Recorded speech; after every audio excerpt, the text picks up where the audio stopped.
सहायता करने वाली है। विकास हो रहा है तो बहुत सी चीजें आवश्यक है, क्यों ना अभी से हम उसके साथ सामान्य मानवीय की फैसिलिटीज की आवश्यकता है 20 किलोमीटर 30 किलोमीटर पर क्यों व्यवस्था करें, रेस्ट रूम वगैरह सब क्यों साथ में उसकी डिजाइन में क्यों ना उस पर बल दे रहे हैं।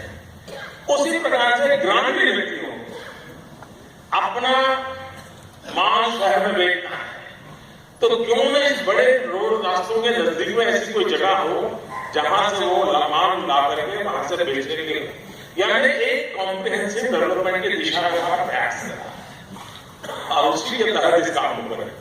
एक साथ 1500 ब्रिज, करीब 51,000 करोड़ रुपयों की लागत।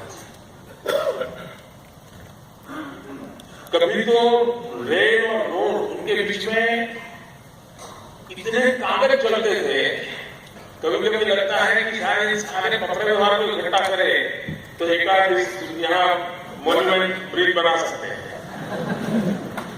हमने कहा ऐसा नहीं, बैठ करके बताइए क्या समस्या है। अब क्या किया है, फॉर्मूला बना कि रेलवे के ऊपर ब्रिज बनाया ऐसा बनेगा, रोड और रेल क्रॉसिंग होता है ऐसा ब्रिज बनेगा, इसकी ये डिजाइन होगी और ये डिजाइन आती है तो तुरंत उसको सेंक्शन होगा। तेज गति से चीजें सेंक्शन हो रही है, आगे बढ़ रही है। उसी का परिणाम है कि आज 1500 ब्रिज जिसमें रिपेयरिंग का भी है, नए निर्माण का काम भी है और समय सीमा में करने के दिशा में काम सोचा गया है। लैंड की जरूरत होगी तो उसके लिए राज्य सरकार से बात करके आगे बढ़ना है। कोशिश ये है कि हम बदलाव, और ये बात हम मान के चले, जैसे शरीर में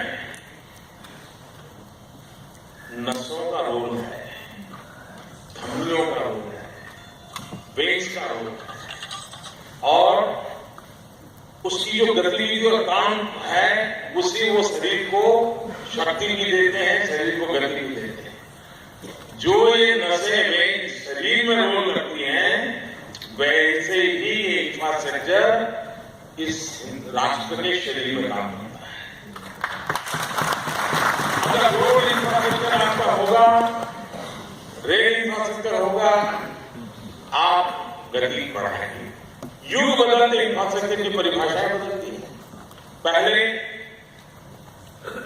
एक मुझे याद है जब छोटे थे तो ये अकाल जब होता था तो अकाल में मिट्टी का काम निकलता था तो गांव के लोग चिट्ठियां लिखते थे कि भाई हमारे गांव में मिट्टी का काम करवा दीजिए ताकि उनको जाने आने की सुविधा हो जाए। अकाल के काम में मिट्टी डलवाते